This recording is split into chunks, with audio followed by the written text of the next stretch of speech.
Bonjour, nous sommes le dimanche 8 mars 2026 et le sujet est ChatGPT d'OpenAI et le Pentagone.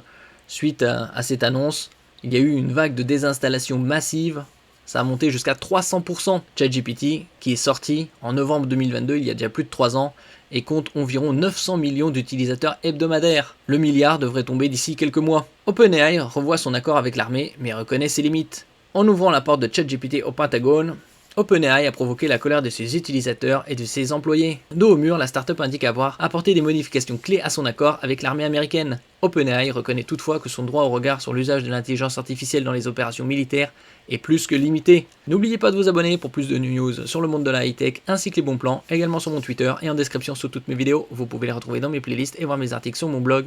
Tous les liens seront en description. N'oubliez pas de mettre un j'aime, un commentaire, de partager et de cliquer sur les liens en dessous de mes vidéos pour soutenir la chaîne. Et donc ici, les désabonnements de ChatGPT explosent en quelques heures. Les données d'analyse mobile montrent que la réaction ne s'est pas limitée à des messages d'indignation.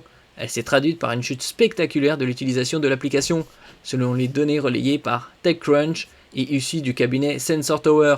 Les désinstallations de l'application mobile ChatGPT ont bondi de 295%, quasi 300%, en une seule journée, ce samedi 28 février. Alors que sur les 30 derniers jours, le taux moyen quotidien de désinstallation tournait autour de 9%. Autrement dit, la vague de suppression enregistrée ce week-end dépasse largement les fluctuations normales observées pour une application populaire. Le phénomène a également affecté l'attractivité de l'application. La croissance des téléchargements de ChatGPT a reculé de 14% samedi, puis encore de 5% le lendemain. Quelques jours plus tôt, pourtant, la tendance était positive avec une progression de 13%.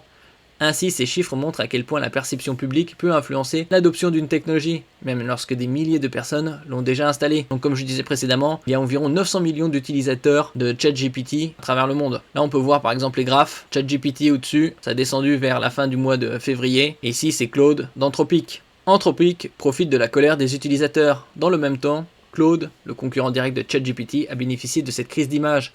La société a récemment affirmé refuser de conclure un accord qui permet à l'armée d'avoir un accès illimité à sa technologie. Elle a notamment insisté sur certaines lignes rouges, comme la non-utilisation dans les systèmes d'armes autonomes et pas de surveillance de masse des citoyens américains.